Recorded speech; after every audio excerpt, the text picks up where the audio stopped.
Доброго дня.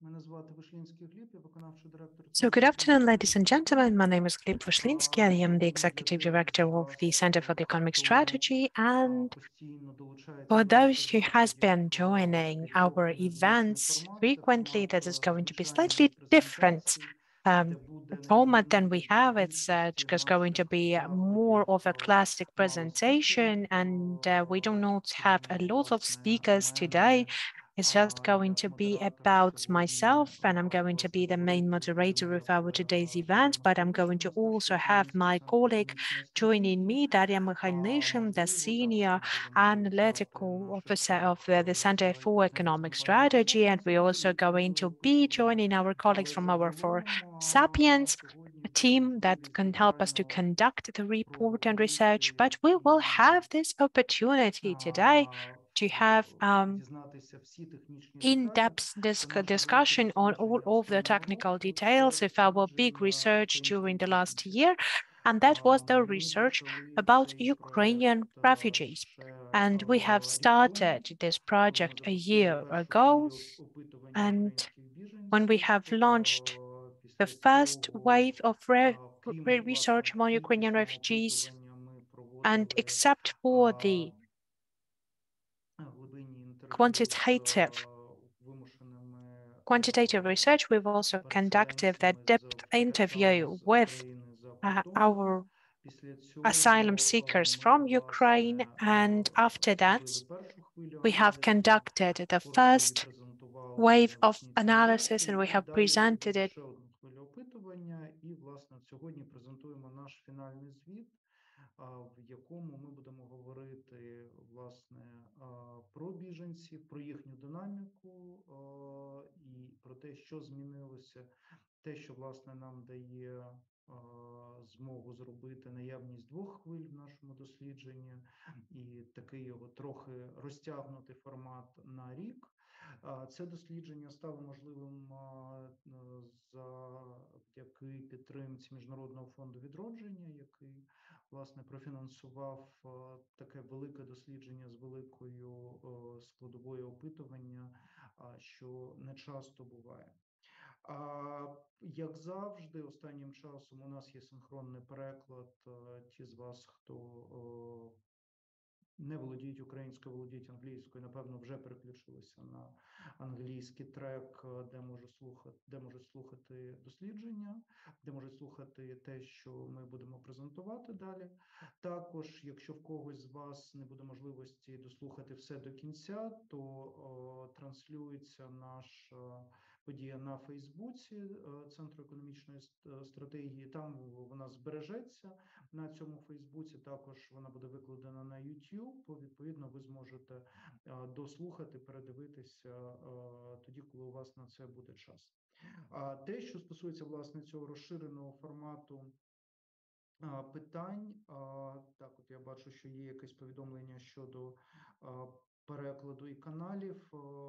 Мій колега Слава Ноздрін, який займається організацією заходу, з цим розбереться. Да, от я бачу, що там іде якесь перепідключення. На щастя, я досить довго представляю те, що буде сьогодні, тому наші англомовні слухачі зміст, на щастя, не втратять.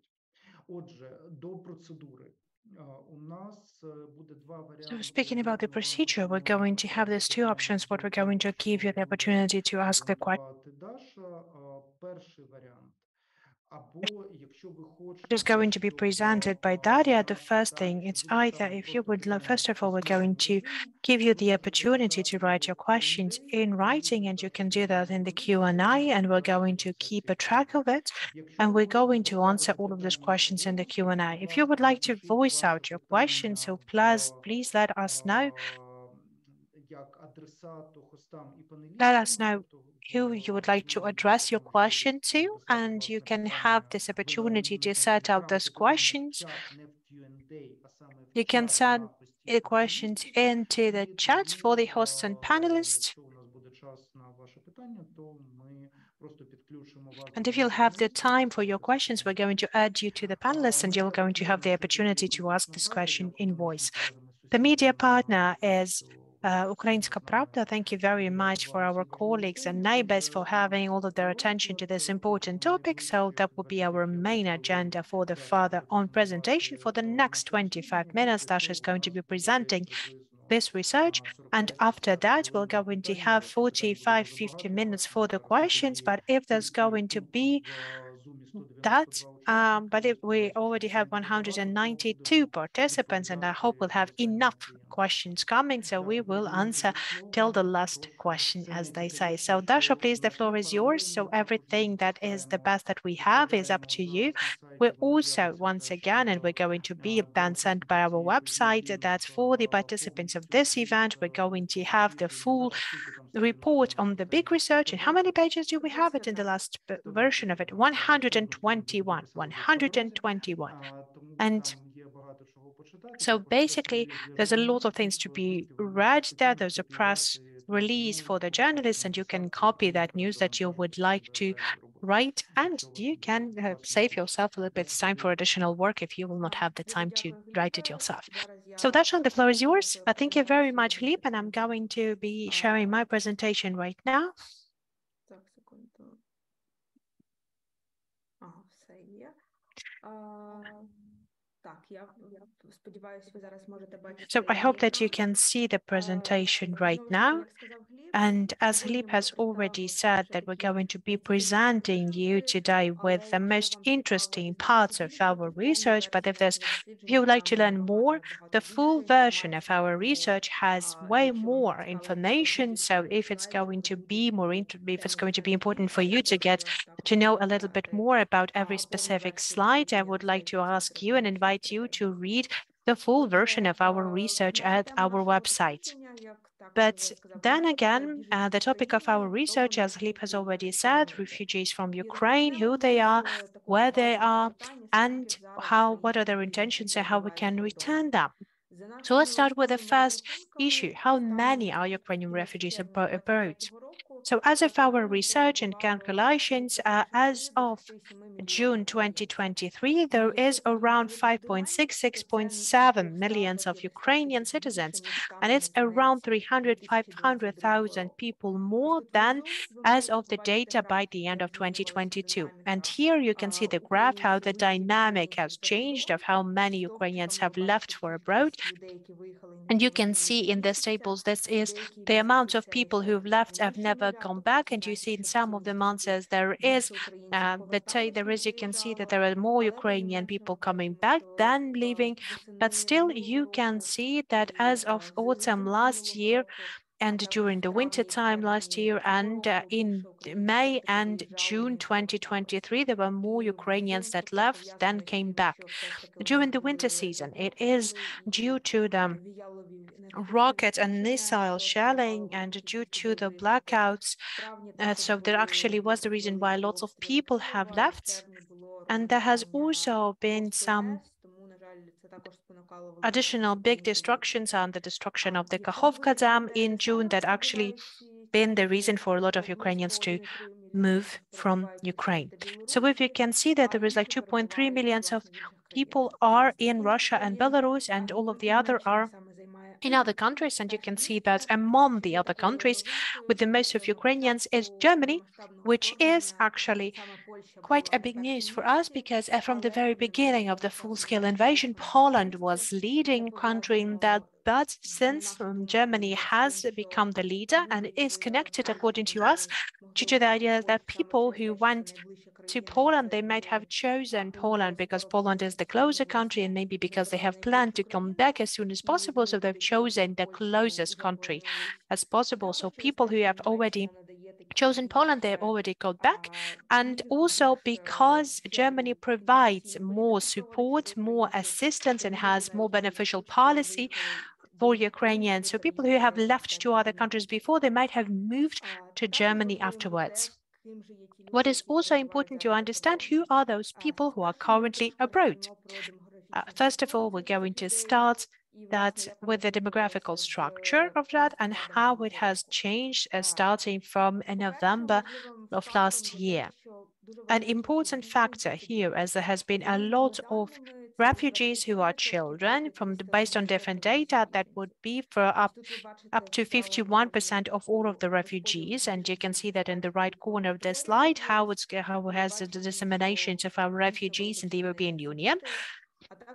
And you can see that the biggest part of them is children, and you can see those also women in the middle-age category, starting from 35 till 64 years old, and you can see it makes up 26% of all of the refugees based on this data that have been provided based on the data of the provision of the collective protection status. Also, the category that grew the most is about adult men, and you can see the graph that you can see on the left. That would be the graph of change, marking the change of the refugees in all categories and sex. And the two categories that grew the most would be men in between 18 and 34 years and the men of 35, 54 years old. You can see that these categories added up to 200,000 people. The other demographic categories that are also important here, and we're going to give you the most interesting facts, and you can see more details in the report, especially on demography. And first of all, it's interesting that the income of Ukrainian refugees, and it's quite clear since the beginning of the full-scale invasion, it has fallen significantly. And here in the graph, then you can see that this is the results of the survey in 3 moments of time. The first, what was their income before the war, then the first wave, that's up till November 2022, and the second wave as of May 2023. And you can see that overall, like they haven't been quite poor people. There will be just 4 people who didn't have enough money for food, or like for only 8.4%. There was only people who could afford only food, and you can see that as of November, that's only for 27% of the orange category for people who only had the money for food. And you can see that the trend has now changed. People have earned a little bit more, but it's still really hard for them to get to the level of the income that they've had before the full-scale invasion. Also, what's interesting that most of Ukrainian refugees have higher education, and that's a very big difference compared to, for example, refugees from Syria or Afghanistan who didn't have the higher education status when they've got to the European Union. And it's also the integration of European refugees is going to be slightly different compared to the previous refugees. If we will consider like what are the regions of the people who have left abroad, so we can see that most of the people from Zaporizhia region have left from abroad, that's 23%, also from Kiev and Kiev region, around 19%, the Dnipro region, Mykolaiv region, and Kherson region, when you can see there is around 16-18% of the population left. Another interesting analysis of the data that we have provided was the cluster analysis, and we have divided all of the refugees into 4 groups. So basically, we have outlined the 4 categories of people that left abroad. The first category were the so-called classical refugees, so there's mostly middle-aged women with children who were not prepared for the war, but who were still forced to live abroad, and they were not really adapted to living abroad. So that is why they're not really satisfied with the life they have in the new country. Another group is the quasi labor migrants, and they've left abroad not only due to the fear of their security and safety, but also because they wanted to find the job to be able to work abroad, and they're mostly adapted to live abroad because before they have either worked abroad or they're doing actively now, they're looking for additional job here, and they're not really, and they're more satisfied being where they are. The third group, that is the professionals, and we've called it this way. Those are the people who feel themselves more or less comfortably in the country they are located at this point, and they are only working according to their profession or the profession that is tied to their previous education.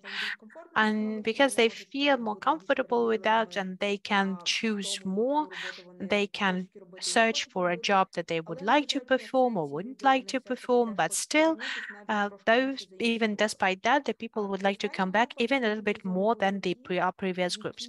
The other group is about people from the military affected and the war affected territories and the people who have been the most affected, and there have been less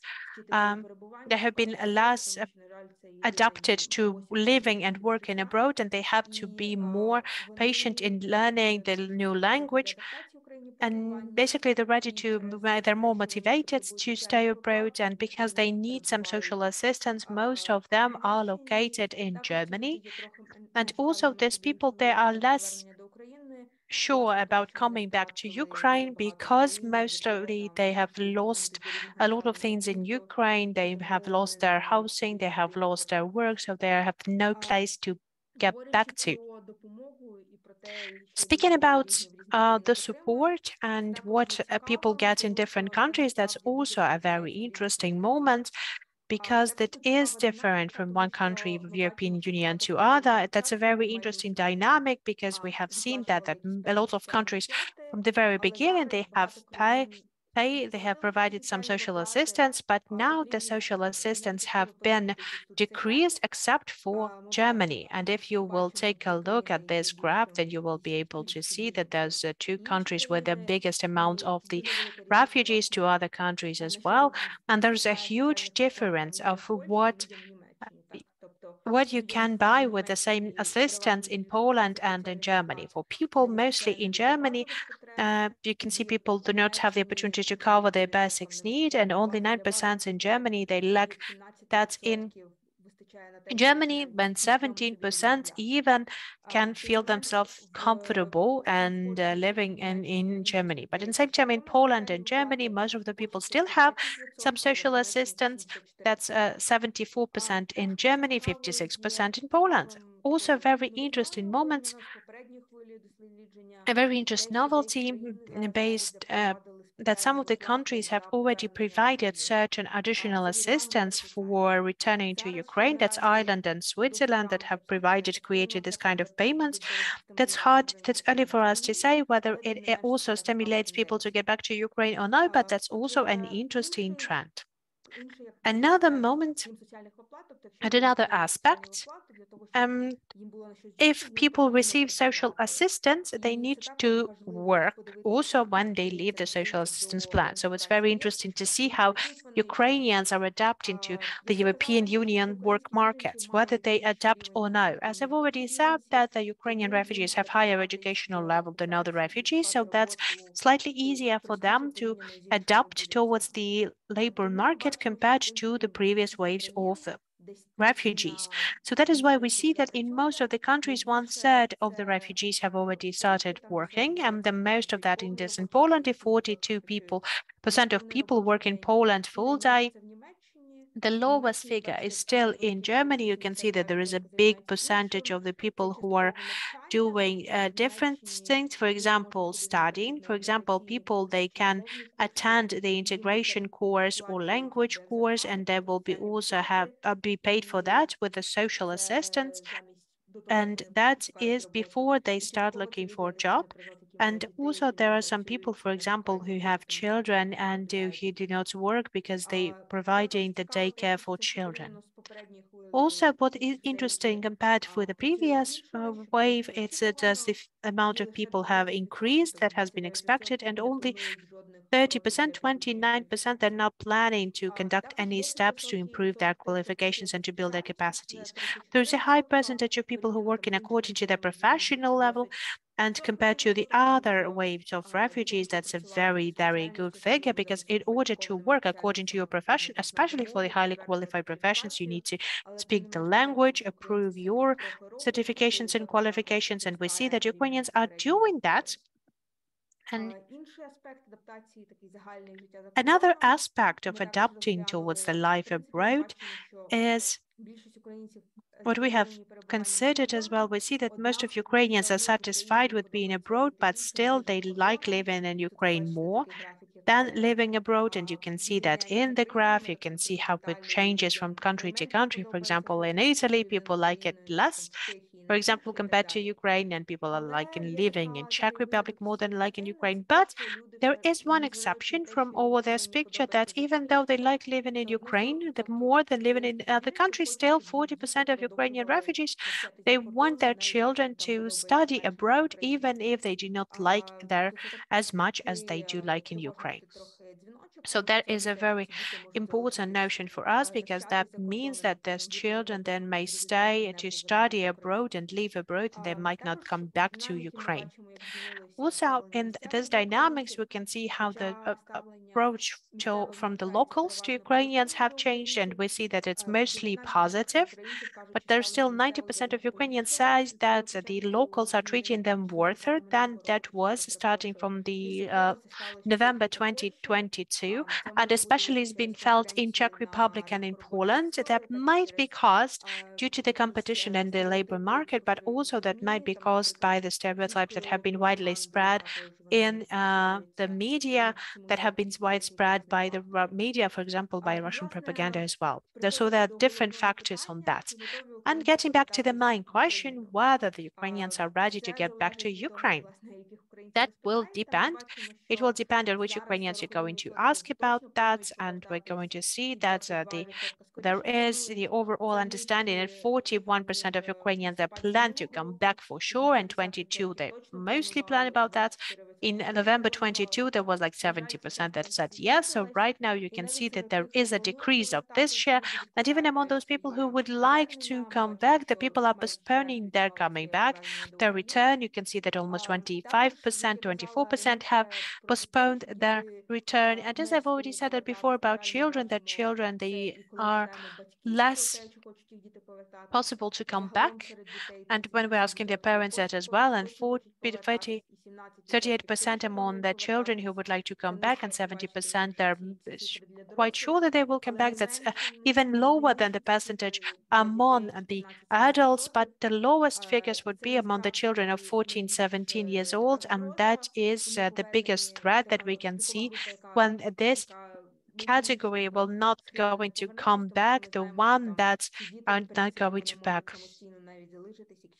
We know that these children can even stay on their own if their parents will come back, because if they're going to go and stay for additional education, even if their parents are going to get back to Ukraine. From those adults that are planning to come back, 58% are saying that they're only ready to come back after the war will end. Even so, there's other people who are ready to come back even during the martial activities. The factors that can stimulate Ukrainians to come back is also the security factors at the complete end of the war and military reaction, or the end of the rocket or missile shellings. And the biggest factor is the opportunity to find the highly paid work in Ukraine, to have this opportunity to provide for themselves. We have also conducted this analysis that helped us to understand what are the groups of people who are more comfortable without coming back, and which are the people who are not ready to come back.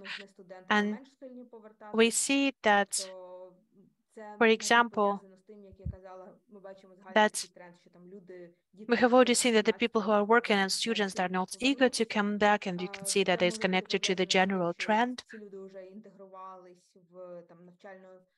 Must be connected to the idea that the people of this age have already integrated to the country that where they are. They have already found friends, and they have now the skills that are the competitive in the European Union's market. So that is why they have more choices to stay.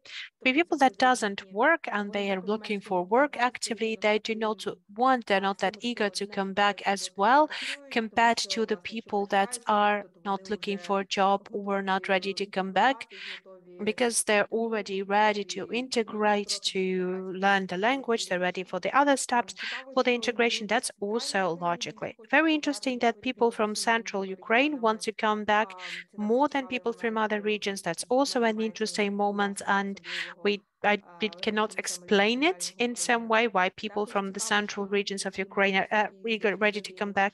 Also, the people who have higher income before the war, they want to come back, but people who have higher income right now, they feel the least possible for them to come back. That's also interesting and quite understandable because the people who have a higher income before, they had more sustainable situations while they were in Ukraine, and they had quite a good situation while they were in Ukraine. But people that have good income now, so they can understand that they can earn more right now in a different country, and that's quite clear as well.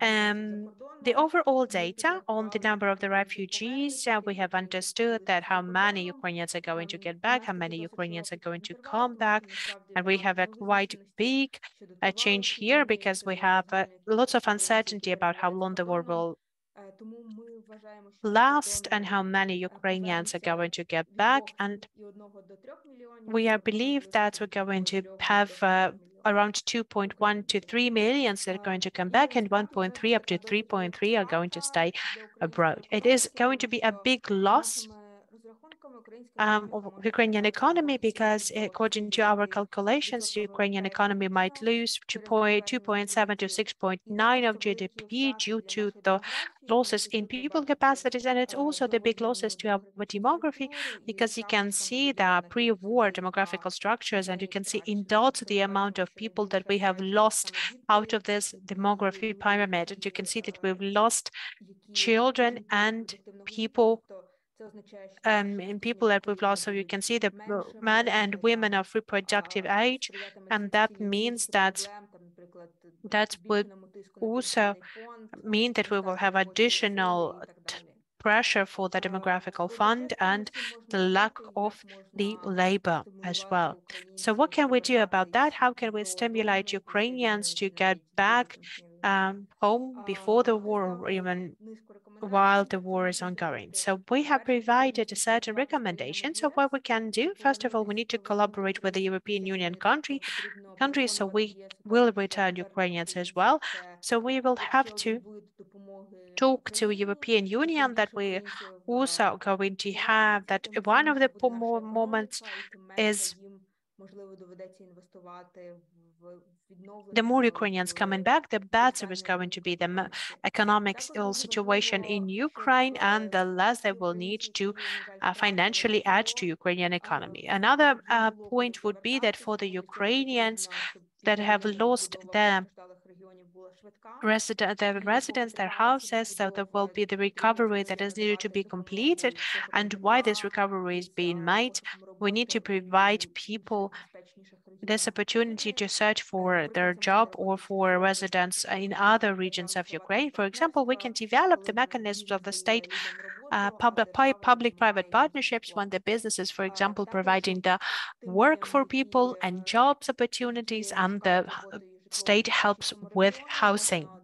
And when you're looking for a job in a safer region, we can also offer some qualification courses that has been this kind of a courses and trainings has been provided by the European Union as well. And we can use their experience to help us to introduce this kind of training, but that's going to be oriented for the Ukrainian labor markets. There are other recommendations as well. For example, increasing the resources to communicate with Ukrainians abroad through the diplomatic representatives, so that the people that are staying there would have the full information about how to come back or how to collaborate with Ukrainian businesses, so on and so forth. And as I said before, for the children and students, the ones that are in the most vulnerable group, and one of the moments that might help them and might stimulate them, at least the share of them to come back, would be the simplified reintegration of children and students for the studying in the Ukrainian schools. For the school children and the students that are now studying in European Union, for example, it's not going to be required for them for additional tests or exams to be passed. They can be already enrolled and into the Ukrainian schools. The same thing with universities, where we'll have such a number of people who are going to be finishing the schools that will provide the diplomas from the European Union, and we will have to provide them the opportunity to participate in the enrolling campaign for the universities as well. Another moment is as well to working and stimulating the labor market after the war. What is the main goal about that? The people from Ukraine that are staying abroad, they might not want to come back to Ukraine after the war, and they might be sticking to the temporary protection idea. They might have this idea that I might not leave Ukraine if I'm going to come back, so I'm going to be staying in the European Union for as long as possible. But if there's going to be the opening of the European labor market to Ukrainians, and the people who will stay abroad after the war, they will be able to understand that if they're going to come back to Ukraine and they will not like it there, they might leave again. So for them, the return to Ukraine is going to be less risky, and the biggest amount of people might choose that. That would be mostly all from what I wanted to say. That would be the main conclusions that we made in our research, the one that I have voiced out already, and might just leave this slide for you to take a look at that. But if you have any questions, I can cover that. Yes, thank you very much, Dasha. You have made it in like 25 minutes sharp. And it seems like we're in a really cool corporate environment. We have actually run through this presentation for 5 times, but actually I have seen this presentation for the first time, but we trust our professionals that much. Okay, so let us start with questions, and we're going to start from top to the end. Let us get to the questions that we have. So most of the questions are here. There are some technical questions and legal questions, and I'm going to, well, they were answered the technical and legal questions, but there's also will be opportunities for you to answer the questions. So the first what I have seen in the Q&A. So first of all, is there a division on gender of how many people have left and region-wise? No, we do not have this full information because we have quite a smaller sample of people, and we cannot have this kind of division and allocation region-wise and gender-wise, age-wise. Technical questions about sending the presentation. Yes, we can send it, that's for sure. 33% have higher education. Yes, among the adults. Yes, of course. That's among adults. Refugees, of course. I cannot see the gender-wise of how many people would like to come back, or can you see that in the full report? And if I can take it, the gender division. From as I remember, in the full report, we do have this gender division of how many people would like to come back gender-wise. But the problem is that among the refugees, there's not a lot of men. So let me just say it this way. We might not have this division gender-wise because we have so few men there, that among the people that have left and among the people that were surveyed, their answers would not be representative. Yes, and I just wanted to add up from my side as well that when we have provided the first report as well, we have provided the full data set that we have had from our big report, and we had these 2 survey waves, and the first one when we've had a bigger sample and the bigger survey, and the second was the tracking wave, just for us to understand what has changed with a smaller sample and smaller survey. So I think that together with Dasha and Slava at this final page, we're going to add up all of the data sets that we have, so that every one of you who really love to work with data would be able to do that. And even more that, like, the second wave has already been described with the help of our partners from the Demography Institute. Okay, let us keep on moving further on. So the surveys, but the surveys has been only among 404 abonnents of Kyivstar company. How can they be also representatives about the share of people from Zaporizhia region, for example?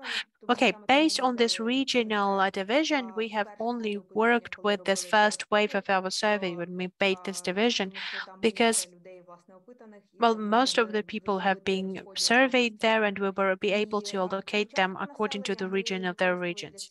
About the share of population, we have used not just the data of our research and our survey before that, but among the information from the European Union as well. and the people in the regions as well. So три basically, джерела даних, these тобто three опитування та sources регіональний розподіл, have been встановити analyzed кількість together. біженців The one that had населення кожної provided the області, region division, порахувати the general кількість amounts of the населення, refugees, and the виїхали за population кордон. of all of the every region, just for us to Щодо calculate what was the share поглибленої of перевірки, people було that have враховано got from the region. потенційне Speaking about the воз'єднання forecast родин of the people трудовиків who might not return, адміністративно have you also адаптованих родин за considered кордоном. the opportunity for the I would just like to say that we have 5 or 7 variations of this question, so abroad. So let us have in details answer to that. Have we Ми це considered робили, the коли opportunity ми of the робили reunion of the family внесення option when the men are going to be reunited with their families abroad? станом That we have two листопад forecasts минулого of року і один one of станом them or травня as цього of року. November І в last year and листопаді one of them минулого as року of там May було this year. більш In зауважень November щодо last year, as розширеного I've already опитування. mentioned, so we had a І broader там у survey нас then, було таке питання про те, and де we actually розглядається, posed this я не пам'ятаю question дослівно, як воно було whether сформульовано, але um, суть полягала в whether тому, чи families розглядаєте ви considering воз'єднання you're вашої reunited, родини за so whether you're кордоном, considering і that your тому family will там ми going to be рахували, reunited скільки abroad. ж So людей yes, може we have виїхати за кордон саме considered how many чоловіків, people, more коли people might коли go відкриються abroad, програми для might leave туристів. abroad Тому when так, the ви можете це знайти в when the звіті, borders are там going to be будуть ці opened цифри to for the кількість, man. якщо So може yes, you can виїхати. find that Але in the там report насправді there is the це не forecast так about how багато, many тобто people не might мільйон leave, людей, but it's not about 400 millions of тисяч people. That's людей. around like Якщо Даша, я тут ще додам, 800,000 тому people. що Yes, and I will add up from my side, те, if що I нас may, здивувало that for на what was питаннях interesting for us and цієї what великої surprised першої us хвилі, це in this відносно data of this big невелика first wave, частка, ти не that пам'ятаю, there 19 чи has been an 25, insignificant share, not a very ну big такий share, порядок, like отакий 19 порядок or був 20, тих, хто, that was власне, just not a very big є amount of people чоловіки в Україні, відсотків who are з married and запитаних, who have це так their не husbands left in відповідає Ukraine, that суспільному actually сприйняттю, не так maybe is a само, little як bit ви bачите different по to the наших social кластерах, vision of ну that. So, всі є in all of our біженці. clusters, not all of Такі the, типові, як not ми all їх of собі them are уявляємо, typical тобто це refugees, and we would посилені consider that характеристики as we красивими see that in the фотографіями stereotype with our really наших nice слайдах, pictures at our що slides as well. That, жінки, like, for діти з example, there's різними women and є різні children with групи, і suitcases. There are different groups and я не знаю, different. можливо, я ще попрошу Інну And maybe I Голосевич would з maybe ask Інфосапіенсів Nina включитися, тому Holosevich що from InfoSapiens join ці us in this це conversation and then важливе питання, join us тому in що this багато discussion питань because є it's an зараз important серед issue and учасників important discussion. So нашої сьогоднішньої basically, презентації. there's also the opportunity Одне for з them to важливих join питань us може in бути this те, що все presentation. ж One of таки the знайти possible повну explanations would be вигоду that among the в people that we оціненні have минулого року, surveyed бо, власне, перша хвиля у last нас year, and була that в вересні, was по-моєму, basically the виявилось, так, first Даша? wave that we've О, had, вересні, would в be листопаді, перепрошую, in да, в вересні ми November. його запускали, планували And анкету, в листопаді було when we have замовлення, planned що that, we have had the все ж survey таки in був November, that вплив basically that was an того, impact чи є, власне, of серед тих жінок, які виїжджали в whether Україну, among the чи є в women них as well, ризик, or whether it was impacted, the choices were і impacted of whether they are впливало як married, на виїзд, так or і на whether they have повернення. their husband, and Вже it's на той also момент, коли impacted both проводилось their опитування. Можливо, how they ви left and якісь whether they're інші ready to технічні return. моменти, ми з And колегами з maybe there are some Інфосапіенс це other питання technical спеціально moments. Together with our переглянули для colleagues from того, InfoSapiens, we have ми не знайшли specifically якихось checked this помилок, які moment, могли and we б haven't found вплинути any на kind of вплинути на challenges or цю mistakes that цифру і might have збільшити, impacted власне, this figure and might привести до have такого суспільно increased this очікуваного figure and might показника. В have тебе є що додати до caused to цього this socially питання? accepted Твій uh, висновок, що справді, figures. Inna, would you like більше to add варто, щоб something? ви не Yes, сказали, I would що agree ми to what you've said, because like опитали this one thing 200 that we haven't біженців mentioned, that повторно, і we з have них also 10% had вже an повернулись в additional Україну. survey of Якщо ви 200 побачите refugees, and подивитесь 10% of them профіль have цих already людей, returned to це Ukraine. And також if you'll take a частіше look at the ті, в profile of кого those є people, then the чоловіки в people are Україні. mostly Тобто the ті, people хто who have виїжджали, husbands in залишали Ukraine. So чоловіків, the вони people that have значно left with частіше her і husbands living щасливіше still in Ukraine, повернулися. that they have Саме тому returned станом faster. So на basically, час нашого опитування вже їх for було порівняно when we небагато. conducted the research, there Тобто was жодних not a lot of технічних people there якихось already. нюансів, So there's not a проблем ми specific technical не moments or виявили і навіть не можемо haven't been навіть теоретично haven't щось been outlined, вигадати and we cannot provide you з like a цієї теми. theoretical provision on Інно, that. дякую тобі. Inna, thank you Так, very much. давайте рухатися далі. Питання And Олега let us Михайлова. then move on. Oleg Mikhailov's question, Так, я that's бачу not 5,6 about мільйонів українців за husbands. кордоном. Yes, Бачив дані від uh, Open 5.6, 6.7 Ukrainians abroad. So I've seen the open data about that the difference between who left and who've come back is 2 million. What are your data? Because they're working with the cross-border data. Yes, that's interesting because, like, for example, there is a difference between Ukrainian border service and the border services from other countries. We have used the data of the neighboring countries of Ukraine. We've used the data from Poland, Romania, Moldova, Slovakia, Hungary, Romania. So basically all of the border services except for Russia and Belarus. So we had a separate evaluation for Russia. We have used a couple of different sources, the official data from Russia, the official independent evaluation, as well as how many Ukrainians are abroad. And this is all giving us the opportunity to get to 6.6 million. And we'll also have seen how many collective protection statuses have been provided. There's also have been additional evaluation here, so their evaluation is also in our interval. So all of that, it might be also giving us a clear understanding that this is definitely going to be more, it has more clarity and it has more precise than the evaluations of Ukrainian border service, because they might not be slightly lower. And the biggest difference between the data of Ukrainian border service has been in the first week of the full-scale invasion, or the first half of March and the second half of February. Then there was more or less the same figures of people coming to Ukraine and getting out of Ukraine. But it seems like Ukrainian border service, they have shown less people leaving Ukraine than the other border services. So that is like that. Okay, I have checked the next question for the next. They say Alexei Hanyukov, he said that on the page 9, it says that the first type was 1,003 respondents. In the second wave, there was 404 respondents, but the overall, we can say that the survey, even for 404 respondents, can be representative. It's a question about how you take your samples. So the biggest challenge for the sample creation, and why we do believe that our research is the first research that we have conducted, and the first research that most of the data is relying on the structural data, not just the quantity data, as Daja has said it before, that we've used mostly of the administrative data and we've analyzed it in details. But the structure-wise, for us to understand the refugees, we have been basing on the research among the Ukrainians that have left for other countries since the 24th of February last year, the ones that have stayed abroad, and our sample has been as calling to the randomly selected abonnents of the Kyivstar network that has been abroad, starting from that period. So basically, we have provided randomness, the equal frequency for all of the representatives of those groups, for all of the refugees from Ukraine to be presented in the sample. And I'm simplifying that a little bit because we had this question like when you have left, and we have cut out the people who have left before, earlier than we wanted, and we have provided that that would be the people that would fit the desired sample. The second wave would be slightly more complicated, and Ina has said, because we've tried to reach as high part among the people from the first wave, just for them to understand how many people came back.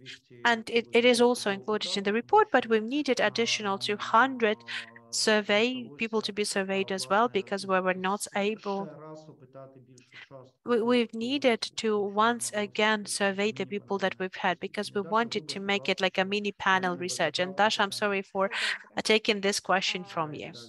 No, that's great. Okay, the next question that we have about the general age category of the people who will come back mostly. Yes, we do have the different age dedicated graphs there and their intent to come back. But if you are interested in the specific factors, how they impact the return desire, we're going to be provide the full data sets that we have, and you can actually play with that, and you can make up additional tables with that.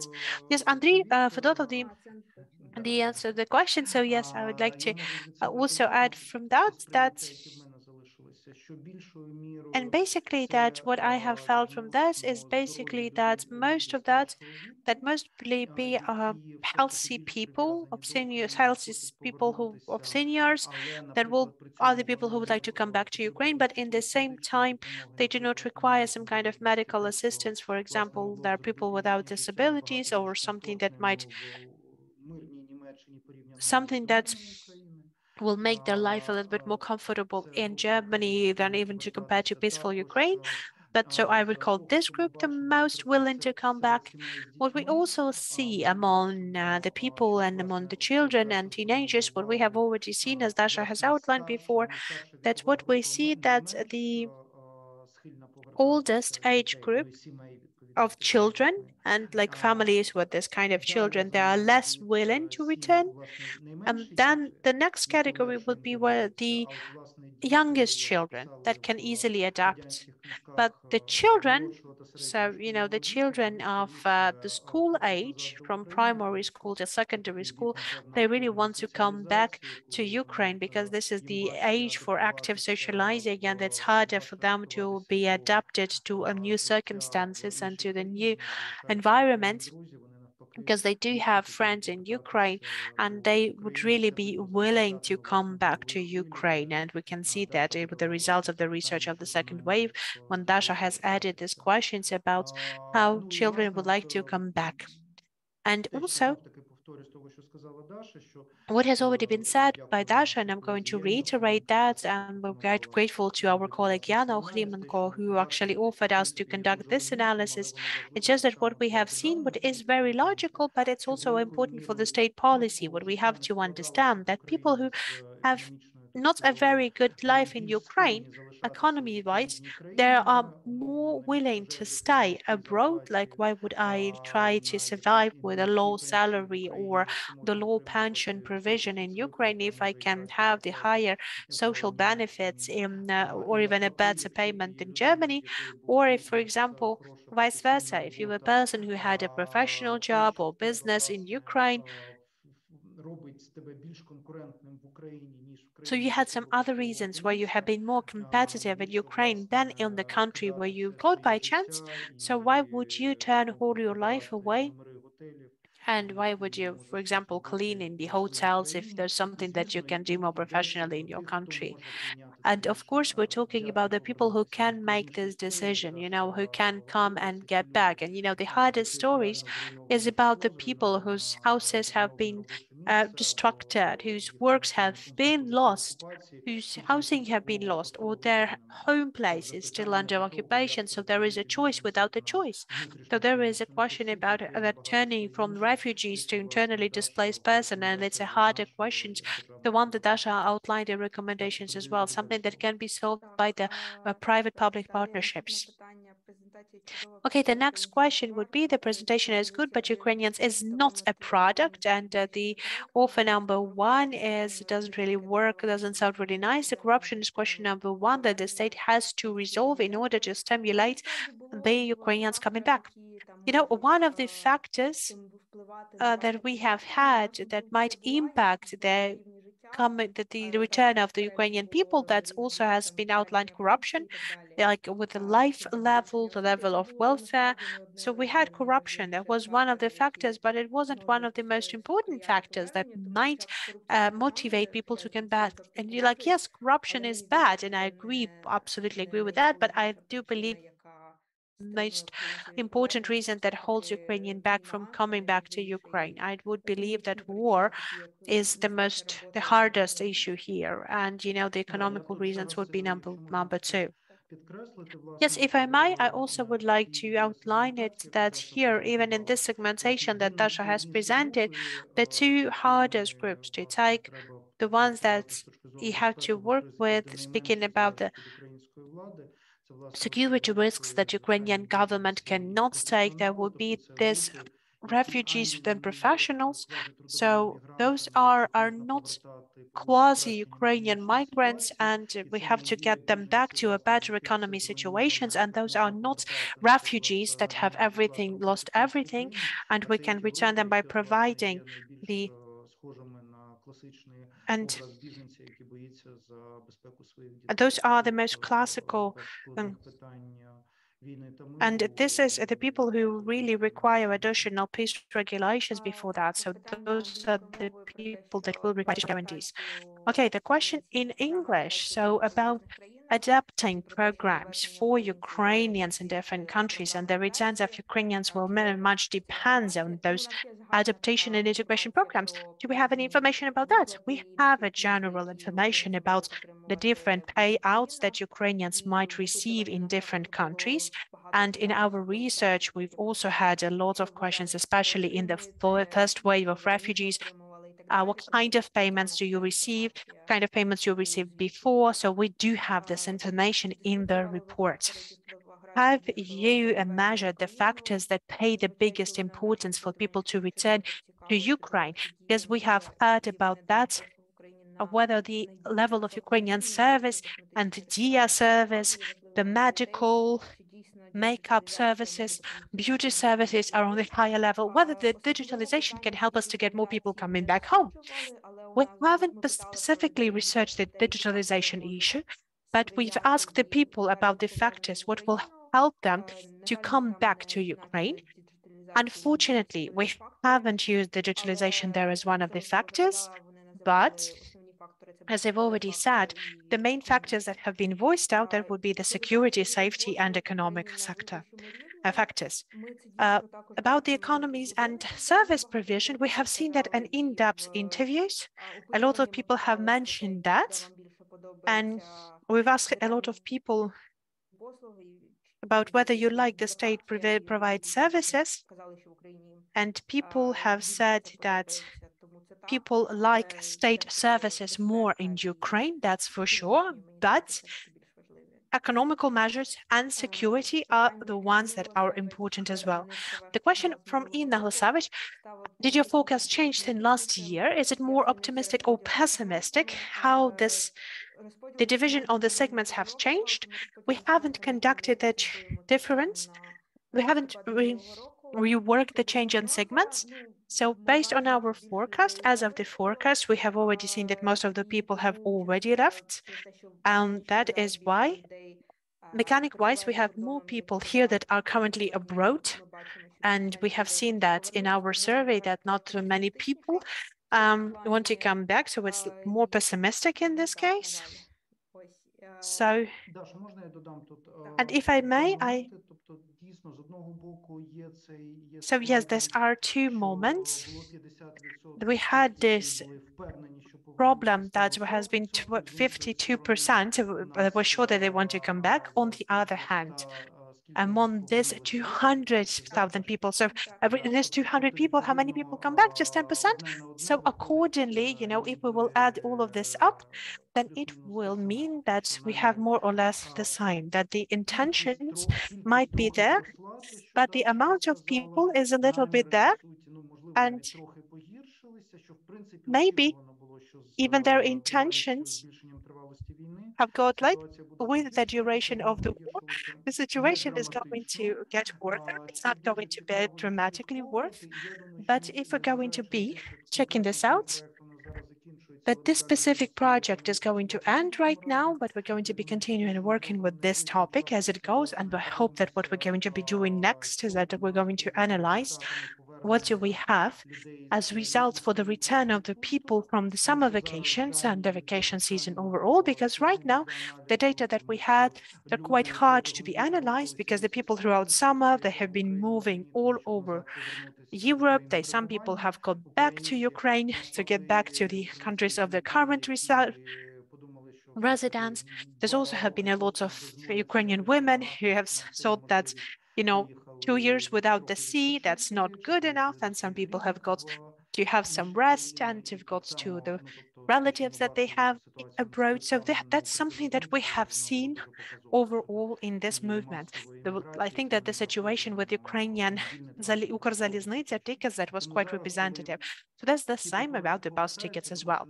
So right now, when all of the people are coming back, I think that in the end of September, we're going to see a very different situations. What was the overall balance of migration?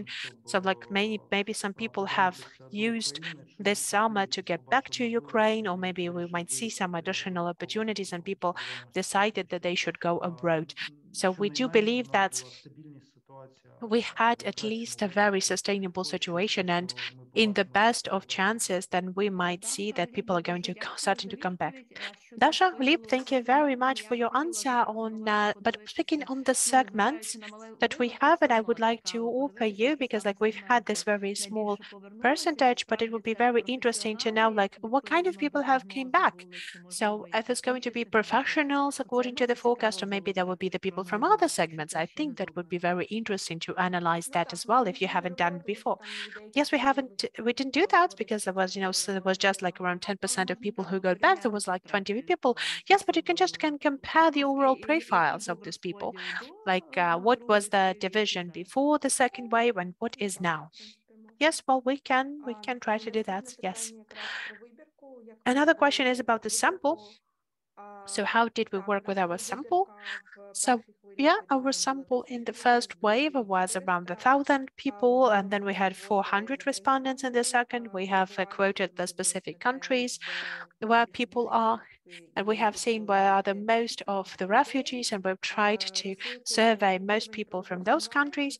Also, we've had this online survey, and the surveys has been conducted among the Kyivstar users, and we have chosen them randomly. I think that that's the most important part about the sample, but I think that Inna might add something more to that. Yes, I have commented that about that before, but Inna, if you would like to add something to that, then you please go ahead, because we have worked on all of the mechanics together with our colleagues from InfoSapiens.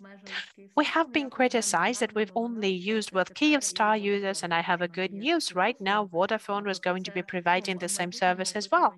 So I think that in the future, we're going to have a broader scope of surveys, and I think that almost all of our mobile operators are going to be collaborating with us, but like not a lot of people are using LifeCell for that. So I think that we will be able to cover the two mobile operators in future. But as of the first wave, we only were able to get agreement from Kyivstar, but Kyivstar is the biggest mobile operator in Ukraine. So they do not have any specific region dominations. We have checked for that as well. Well, there are some prevalence, but we've checked it and balanced out that. So when they're saying that Kyivstar only covers central or western Ukraine, no, but Kyivstar, as the leader of the market, has a very clear dissemination among the regions.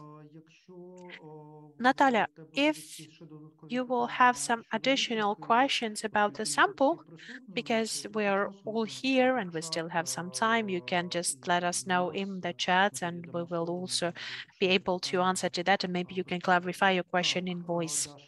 Okay, so Dasha, let us continue with Olga Kupat's question. Okay, question whether what we can see in your data, can we check whether the country of the residence has changed? I have heard that a lot of refugees would like to go to Germany because of the better benefit system than in other countries. Well, yes, within the first wave of our survey, we've had this question whether you're considering moving to a different country, and the results of this question have also been represented, but we are not presenting that in our report. But theoretically, we can take a look at this data because, again, we're going to give you the access to the whole data set. And as we have already said, we have surveyed 200 refugees in both in the first and then the second wave. So based on them, you can also track them from the first wave of the survey and up to the second of where they are located in those 2 moments of time, and check whether they have moved to other country between November 2022 and March 2023. The question is that the point number 1 in recommendation is not democratic. Instead of creating the conditions for Ukrainians to return, you're only recommending European partners to send Ukrainians back, which is not going to be useful for Ukraine. but we need to create conditions for Ukrainians to come back. Like, we're not recommending deportation. I just want to be clear. So what we're recommending, there might be some measures that will stimulate Ukrainians to go return to Ukraine, but not kind of a deportation, like in Ireland and Switzerland. As I've already said, that has been offered, for example, additional payment for Ukrainians to come back to Ukraine. So it's not about forceful return. But it's important to create a specific conditions in Ukraine as well. We have to do that for people to be wanting to come back. I don't think that is contradictory. And if I may add from my part as well, and that is a very challenging issue because we do understand that the different countries have different interests and specific countries may be more or less pragmatic in trying to keep the highly educated and good age-wise migrants in their countries. So basically, it is a complex and challenging issues because this kind of a migration and this kind of a scaled-up migration has never been experienced by Europe before. And so all of the countries in the European Union are looking for the better option that will fit them best. Like, for example, Poland used to be the biggest magnet for Ukrainians before the war, but during the war, they done nothing specifically to help Ukrainians adapt to Polish reality. So that's what we see right now in Poland. Based on our survey, we can see that there is a high share of people, there is high share of professionals in the refugee structures. For example, those were the people who had some businesses in Ukraine, the people who are still economically tied to Ukraine, people who might be remotely working for Ukrainian companies as well, because Poland wants nothing from them. You know, Poland does not require studying Polish. Poland does not follow, and there's no compulsory attendance for Ukrainian school children for the Polish schools. So basically, Ukrainians are just, they fully support Ukrainian state, only physically being located in Poland. In the same time, Germany, for example, is quite aggressive in this integration, and they're not doing that because they really want to have Ukrainians, but because they had this procedure for the previous refugee waves, and they're adapting the refugees to their job markets, and they're sending the people with specifically paid language courses. And when you have people who have been provided with the services, like unlike, for example, the UK as well, the system is like not very different from Poland, maybe except that the benefits level is higher. So Germany has more chances for living more bigger share of Ukrainian refugees, not only those who have some social benefits and yet that doesn't want to work, but the people who also are on the benefits, actively studying German and going to work, continue their work in Germany. Yes, thank you very much, Gleb, for this comment. The next question is, do you have data on UK? In the survey that we have conducted, then we've also had some respondents from the UK, but there was not so many respondents just to have it as a separate country and to provide it into the analysis. And moreover, the UK is not in the top 5 or top 3 among Ukrainian refugees. So we haven't conducted any specific analysis on the UK. So yes, we have some refugees from the UK in the survey, but we haven't analyzed that. Yes, but the amount of the refugees has been included, and yes, we also have shown it. So whether the amount of men that are going to live abroad have increased because there was certain moment of people who used to be illegally working in the European Union, they have decided to change the legal position before that. You know, technically, no, because there might have been safe wait in November as well. No, the data among the men, the quantity of men, that was not based on the survey data, but it's also about the data of the temporary protection provided. Okay, so why then didn't, why that, then why Why did they wait for so long then, not registering in November 2022? Well, yes, theoretically, they might have changed their status earlier on, but I cannot speak of all of the countries, but I know that there is a lot of countries that cannot apply for the temporary protection if they have moved to the European Union before the 24th of February. In some countries that can provide that, in some countries no. So I think that might not be the only reasons why there is an increase of number of men in the European Union since November 2022.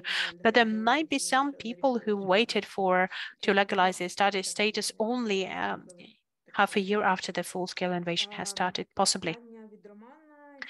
The question from Roman about the losses for the economy from people who will not return. An important question is whether Ukraine is ready, will be ready to get all of the refugees back, if they're going to be, or if it's going to be possible for them to self-actualize and fully use their capacities there. What's going to be without the unemployment level overall? We have to say that's not enough to come back to Ukraine. So whether you have considered this aspect in your research. Thank you very much for your question. That's a good question for sure. We haven't focused in this research on those issues as well, but the question is also about when are those people going to return, when they're going to return, and what profession they have, what kind of specialization they have. Because right now, what I think that some professions there is certain deficiency of people, so I think that will also depend on the profession. Speaking about increasing the social and residential conditions, then of course, and housing conditions, then of course there is a problem for temporarily occupied territories of people from the east and south. That will be a relevant issues even after the war. But I think that unemployment, it's an important question for sure. And if everything's going to be good for Ukraine and we're going to have a lot of investment for the Ukrainian recovery, then there will be less relevant question. But thank you very much for a good question. And I just wanted to add that I do believe that both gets people back and getting the inflow of investment to Ukraine, both inside and outside of the country, that's all interconnected with the safety risks. If the safety and security risks will decrease, so there was definitely going to be more jobs created due to the investment, and there's going to be the increase of the desire of people to get back, so it will be balanced. The most important thing here is the questions for the people that lived in the temporarily occupied territories. In case of the full deoccupation for the territory of Ukraine, for the people whose houses have been destroyed, of how to organize this public-private partnership so that we will be able to cover the industrial and production capacities for these regions. How can you create the social infrastructure in a way so that the people that are currently abroad and also the IDPs inside of Ukraine, they would have a chance to come back to the places where they used to have their house, their job, and the social infrastructure. Yes, I would agree to that fully. But now the question is, there is an importance to make a difference between the labor migration or safety migration. We know that these categories are interconnected, but we have to make a difference with that. Yes, of course, we try to make a difference with that based on the cluster analysis, and we have identified the different categories as well, but we have to say that even those people, the one that we have outlined as quasi-labor migrants, are quasi-labor migrants, but they're not classically or traditionally labor migrants because they also have some security and safety issues when we're asking about that, and they say they do not want to return due to safety. So I think that right now those categories are well interconnected, even than before the war, and it's really hard to divide them into two separate categories now. The next question, what do you think about what do you think about this job status? Did they have the opportunity to choose from different options? In Germany, 82%, why did they have a different status? Yes, I'm sorry, maybe that wasn't clear in the graph. Yes, they might have chose a couple of different options, so the multiple choice. So for example, if person is studying and working, they might choose both of the options. So yes, so that is why there is quite high percentage of that, and they will not make up 100%. 82% they have a different status. 82% of all of the refugees have a different status. And as I've said while presenting this slide, a lot of people are studying, and a lot of them are in the qualification and study because Germany requires that, and that is why they have the same percentage there. But Dasha, my most important question is about the sample, and I think that Inna might answer in a better way because I will not give a polite answer about that. Speaking about the first requirement, then I would like to we would like to see the general description of the refugees in Ukraine and how it's been disseminated based on the gender and country of their location, the one that has been issued by a certain trustworthy source, and if we would have that, we would use that. We have already said about the randomizing mechanisms. We have already explained how we tried to provide the random sample, and if you have any better ideas of how we can do that, if you will have unlimited budget, let us please know. Alexei, what would you do in a better way? So Inna, if you would like to add up to this question on the sample, you might comment. Yes, I might comment that the sample is representative for the refugees are users of Kyivstar, and that will be the limitation of our survey that we constantly voicing out, and this is the biggest subject of our criticism. So we're declaring that straight away. But this sample follows the general structures country-wise. So yes, the people that are criticizing our sample, there was not a single moment that they've offered something better. So yes, for me, that's also very interesting to see what is better. I'm really welcoming to all of those ideas to do better than we've done. So the biggest idea that I have is like that we will have the lifestyle as well. It's just like the only critics will just say that the refugees are not using Ukrainian numbers. Yes, we were really fortunate that, for example, before the war in Ukraine, the internet banking has been highly developed, and basically for Ukrainians need Ukrainian telephone number to preserve their bank ID as well, and for communication as well. They're using the messengers as well. Yes, but yes, I would assume there will be just I think it's mostly about the internet banking. We haven't researched that, so we cannot say that. But basically, if we will find something that you want to question, then I would say that we are undermining the share of the respondents of the senior age, because our dynamics in our survey has also presupposed that, for example, people after the call, they will receive a link to complete the full survey in their messengers. So we might expect that people of this age category from 65 to 70 years old, they are not going to be using this link and following this link, but we were conscious of that because we haven't found anything better than that. And we're still waiting for any kind of offers, how we can do that better. And on the other hand, they were not the main survey group for us. We've tried to understand in the best way possible what would be the main reasons why people decide to come back to Ukraine or not coming back to Ukraine. Well, yes, I would agree to that. And yes, we can also, you can have the eSIM right now. So you can have both the physical and electronic SIM cards for the foreign operator and Ukrainian number as well. The following next questions of whether you have had the questions of how people have left Ukraine, whether through Ukrainian border or through Russian border, because there have been a lot of people who have left from through Russia. Yes, we didn't have this question, unfortunately. We asked them when they've left, but not like what kind of border they have crossed.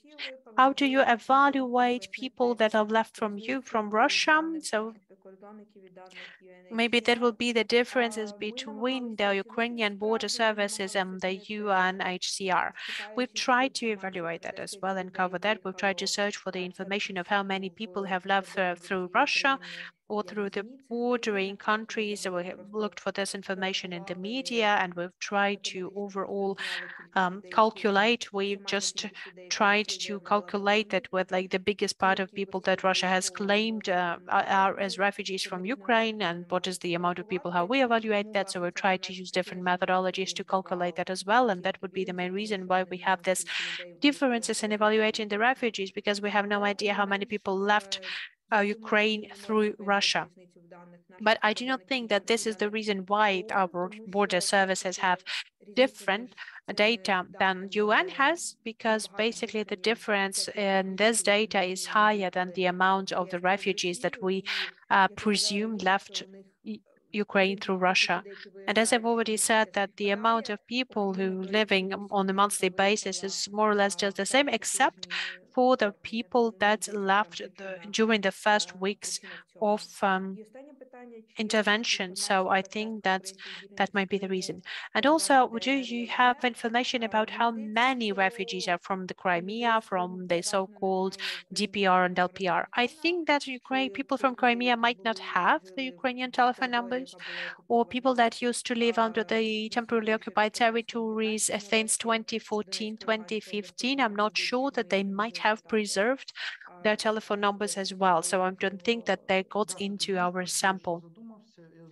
Dasha, there was one moment that I've thought about as well, that what I'm thinking about right now is like the people that we were not able to survey, but the people that are considered into the Eurostatistics data, that especially those men that's shown the increase, that would be the people of Ukraine that were on the territory of Russia and Belarus who left and who have now applied for the temporary protection in the European Union countries. I know at least two colleagues that we've had. There were girls that worked in Russia that have also changed the residence. They went from Moscow to the other countries of the European Union. And it's quite possible that, for example, men that used to work that were labor migrants in Russia or Belarus, they're also might freely leave to European Union and also apply for the collective protection. Well, yes, that might be, but we're trying to also consider them in the overall figure, but we were not considering them in our survey. If they do not have the Ukrainian numbers, then it doesn't work. Other questions about the Kyivstar users, the one that will fully but basically you're fully avoiding the eastern regions. And yes, Inna has answered that the structure is not very different. Yes, we've checked it at the stage of approving the structure of our survey, and we have discussed that with our colleagues from InfoSapiens. The questions, have you also provided the survey for the refugees in Canada or the US? Well, maybe I haven't mentioned that at the very beginning, but we have covered all people in all of the country except for Russia and Belarus. So we've also included people in Canada and US, but there's just a few because, for example, compared with Germany, there's not so many people there. So this question from Andrei Fedotov as well, if our refugees are going to be provided with the medical services abroad, and those will be the most vulnerable people, and that's quite possible that we're not be able to have the free of charge medical support. I didn't quite understand what the question is, because like, what do you meant by that? I think that Andrei means that, for example, if they're disabled people, if they're right now under the collective protection and they have all of the social services in this country, it's not certain that Germany is not going to send them back to Ukraine. I don't think it's possible. Yes, I don't think that's possible. They're not going to be deported back to Ukraine. But basically, I think that we haven't asked about the medical services particularly, but the people are, well, like with the hardest cases, then people might even receive some of this assistance that is not available in Ukraine. So I think that is important as well.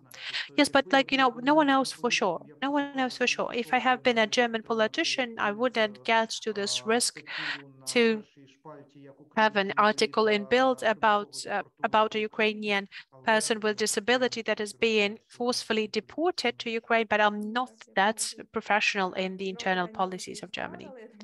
Okay, another question on the Kyivstar example, but I think we have already answered that. It's like, what was the question? What the language that people using? We didn't have this question, but people might have chosen the language of the survey. We haven't analyzed that specifically, but you can take a look at our database and you can analyze that as well. 11% of people have chosen Russian language as the language of the survey. So yes, 11% of the survey, that's quite a few people. Ну і знову ж таки питання про Again, чи вигравав чинник about російськомовності чи україномовності.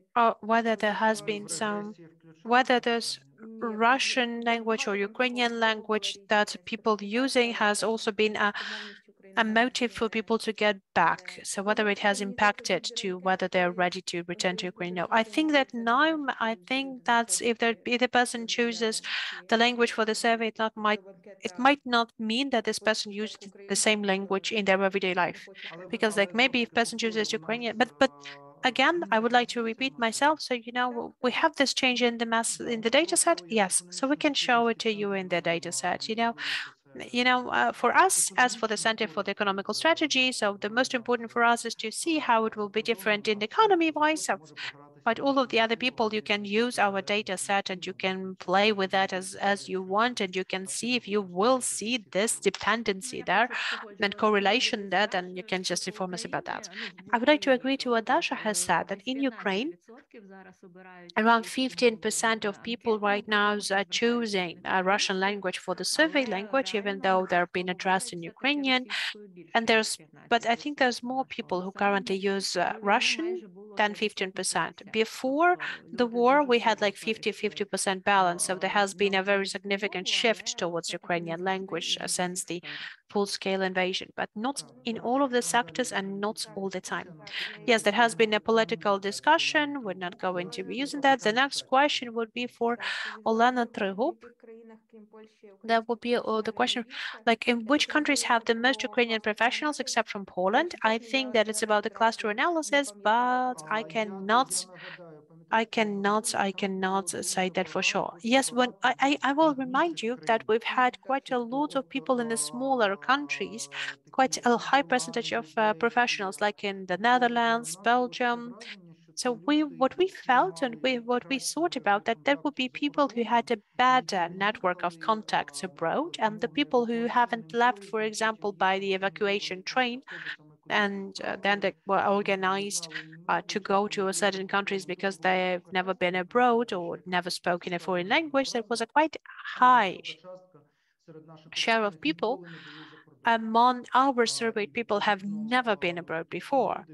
So basically, those people, they've also been in these segments of the classical refugees, but among these professionals, they've had the people who they know abroad. They have people who have already have a certain career before abroad, or maybe they have worked in the international companies, and sometimes they have been offered to have a job in the different office. So basically, they have been allocated throughout different smaller countries, but not the countries that were the first choice for Ukrainian refugees. Oh, yes, I do remember that as well. A question would be, what would be the share of the travelers and tourists in the survey that you've had? We had this question about when the person left, and most of the people left that we have had in our surveys, those were the people who've left in the first weeks of the full-scale war, just like the overall amount of the refugees. So basically, the travelers and the tourists, could they have been included in the sample? I've tried to recall whether we had like a question, are you a tourist? I don't think that we've had this question in our survey, but I think that most of that are the refugees. Yes, so there was just that we didn't have any kind of doubtful surveys there. So like most of the people have left starting from February. So have you researched the collaboration between the refugees and the communities, whether this collaboration helps their integration and how the local people treat the refugees, whether they whether our refugees feel discrimination or the good practices, what would be the dynamics? Speaking on the first questions, we haven't researched this question fully, but we've had a lot of questions in the survey about whether you talk to the local people, whether you talk to Ukrainians in the country where you're currently located, so on and so forth, but we haven't put additional attention to that. Yes, I do remember the answer to these questions. From what I remember, what I have seen as well and what I have remembered, that's an important source of information for the refugees are the so-called migrant chats. That's are very important because they are the source for additional information, even in the countries that has certain similarities language-wise. For example, in Poland and Czech Republic, those chats are much more important than the local news, for example, and they are well organized due to the messengers. Another thing is that what we're talking about in our recommendation as well, what we're voicing in our recommendations as well, we haven't provided the full-scale survey on that, but it seems that Ukrainian diplomacy should pay more attention to working with Ukrainians in the specific countries so that at least on the cultural and informational level, we would help Ukrainians to be reintegrated towards the Ukrainian community in a broader sense. Speaking about the second part of that, of how the locals treat Ukrainians, we have asked this question for sure. They're mostly positive.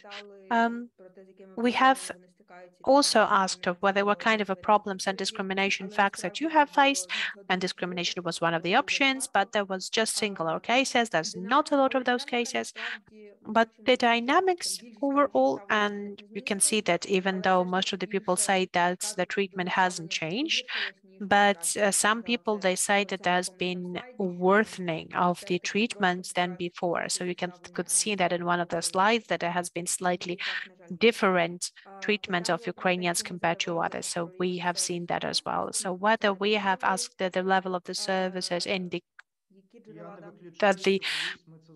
that the embassies of Ukraine provide, we might ask that soon. And maybe with the beneficiaries of our survey, we're going to be also starting to establish in the contacts with the Ministry of Foreign Affairs so that in order to work with them together in this direction, because we believe that the active position of Ukrainian embassies are very important. We have also researched the issues of taxations, and there's a lot of things that Ukrainian diplomacy should work on. What were the sources of data that you have used to outline the citizens of Ukraine that have been deported to the CIS countries? Have you used the UNCR data? Yes, we've used the UN data, and we have used this research by the Russian NGO that deals with refugees as well, and they have analyzed a lot of data sets there just to evaluate the amount of the refugees or deported Ukrainians, and they have got to the very same figure that the UN has as well, 1.3 million people. And before that, in the previous version of the research, we have analyzed the other data, and we have seen this evaluation of Ukrainian governmental representatives. They voiced up the figure of 1.5 million people. The State Department of the US have also spoken about 1.5 million people that are being deported to Russia, but that was the summer last year. So we have analyzed all of this data, and we believe that maybe 1.3 would be the optimal figure, would be the closer figure to reality, but it's an unclear question and an unclear figure because it's really hard to trust the official data that Russia provides. And that's really, it also impacts the level of evaluation. So we do believe that this 1.3 evaluation is closer to reality, but we cannot give you 100% guarantee. The next question was about the methodology of the survey, and I think that we have spoken about that. Okay, Dasha, let us maybe miss out some of the questions that we've had because we have some questions in the chat. And we have already answered these questions in details, and you can just re-listen because we have all of the recording on Facebook for 3 countries, but not of the Europe, all of the countries, not just the 3 countries, all of the countries are represented in the survey and in the data set. I think that we don't have the detailed on the professional sectors, and the final I think that we haven't this things about the conflicts with the refugees with other countries. I cannot even recall that in the uh, interviews that we've had or in the other answers. I can't recall that. No, I can't recall that. No. I will just, as a refugee, I can just give you a situation. So, I've spent the moment in the camp where the most of the people have been from Syria, and then there were people from Ukraine. And I've also had this really bad response that Ukrainians they treated people from Syria with prejudice. It felt like Ukrainians are the higher ranking refugees. So I think that is like a self-critical moment that sometimes the conflicts can be provoked by Ukrainians. So, of course, there is also about something that has been spoken inside of Ukrainian community, and especially that there's a difference of languages, so there was no contact between Ukrainian and Syrian refugees, but that was just a personal story. So I think that some of the refugees inside of the countries, but they felt like they found even people who are even less valuable than they are, and they've tried to discriminate against them. So that wasn't really pleasant. Okay, so let us get to the charts. I think that that you've mentioned the programs for the social benefits that will be supporting the people to come back to Ukraine. Do you see this question? Can you tell us more about that? So what was there?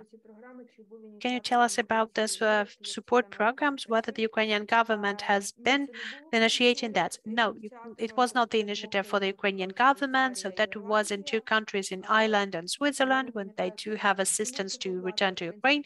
I cannot recall what is the support overall, but if the person agrees to come back to Ukraine, then there's a certain amount of money is going to be paid to this person to come back. But it has been introduced quite recently, so we haven't analyzed how effective this program was, but we will have it that's in details in the report. And if you would like to take a look at that, have you considered the emotional factor during the answers when people are saying that they want to come back, not to feel bad about themselves?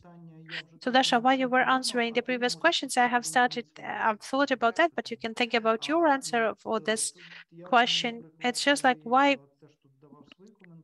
when I have been providing my own comments as well, what really took my mind about this option, the answer options, I will for sure return, or I will return. So I think that this emotional factor that can be fully satisfied, if we're talking about this emotional factor, then you can just say, I will return. Because if person has certain doubts, like I'm afraid of the war, I have no certainty of what's going to happen to the country, then people will say, I mostly will return. So I think we have paid additional attention to the people who have answered they will return for sure. Plus, in the report, it has been fully described of how the different probability options have been disseminated, and it's also been non-linear. Yes, and I would like to add to that basically that's a phenomenon in sociology and behavioral economy that is called the socially desired answers, when people are given an answer that they know that the interviewer wants to hear, or the person that is going to be reading this answer that will be the best for the person to read. So yes, there might be the possibility that people are going to answer that they would like to return, even if that's not what they desire, even if they're not ready to do that, because that would be a socially accepted answer. But when we have thought about these probabilities that Gleb has mentioned as well, that even in the pessimistic options, we never considered that the people who said that they will return for sure, that they will return 100% sureness, but even those scenarios that calculate the different amounts of those refugees that will come back and they will not come back. So one of the factors that makes a difference that we have provided a different probability for those answers. So some we believe that they're more probable that the people are going to return, and for some people there is a lower probability of returning. And yes, the questions about how there has been registered by the border control. So yes, we're trying to cover that as fast as possible. So basically, there has been a clear fact that has been outlined by and highlighted by the media that the people that have left, they haven't been included into the informational systems and the one that so that you could be able to analyze the overall data in the first weeks because the people have left. You losing Ukrainian passports, the one that we cannot be included into the system. So the people were registered in some other way on the other side of the border because they were not able to put the people into the country without a clear understanding of who they are. The question of whether the Ukrainian government has set no first what they're thinking about returning people and have we provided the recommendation to the Ministry of the Government. Maybe Leap can comment upon that. I did not recall of any specific programs to help Ukrainians to come back. Well, we are working with the Ministry of the Social Policy and we're helping them to develop the strategies for the demographical development of our country. And we have provided them the certain recommendation as well. And we have been working with our colleagues from the Center of the Economic Recovery and on their terms also collaborate with the Ministry of Economy that are working on that are hoping to avoid the disproportion between the labor force that is going to income and the opportunities there. The one thing that we're afraid of that we will have some opportunities here, but we will not have enough people there. So yes, there has been a lot of comments, not the questions. And we have Olga Poharska.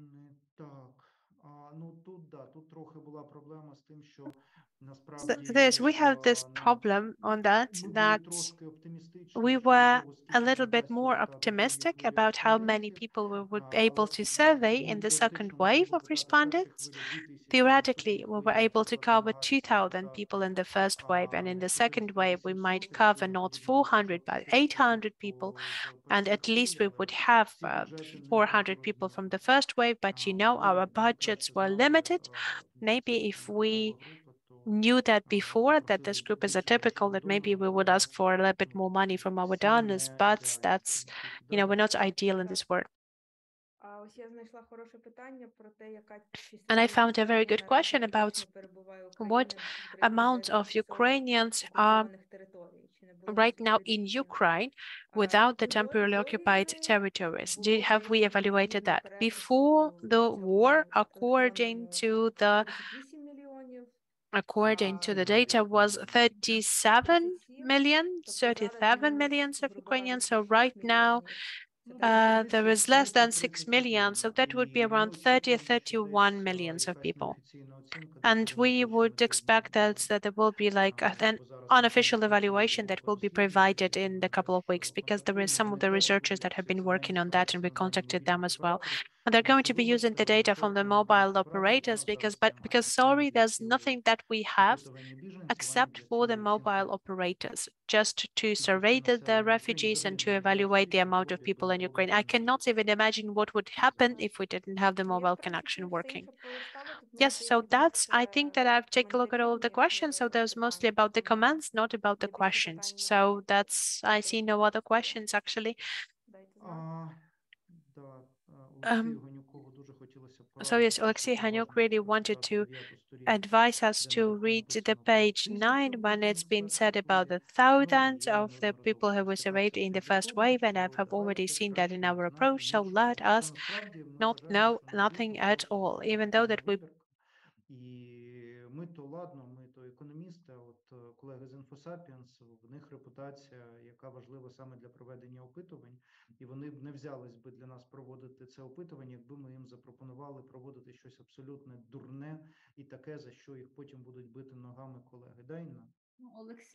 Олексій пропонує писати не біженці, а біженці абоненти Київстар. Але ж ми квотували вибірку не за абонентами Київстар, а за всіма, тобто за всіма біженцями за країнами. Тому я вважаю, що просто враховуючи це обмеження, що коректно писати біженці.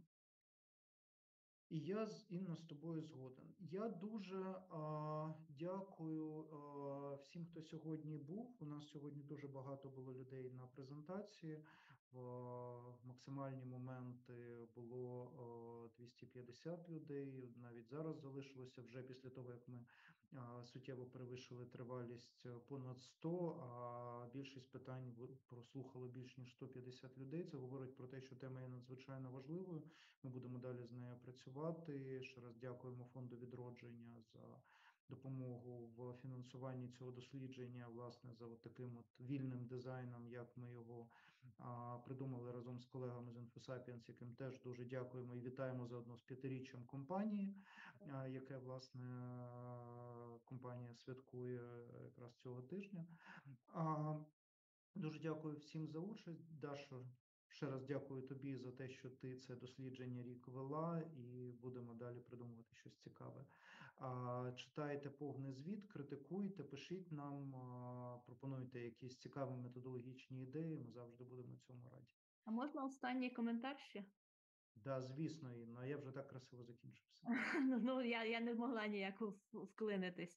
Ну, я хотіла дуже підтримати рекомендацію щодо перекваліфікації. У нас, за даними іншого дослідження, 17% робочої сили вже змінили професію.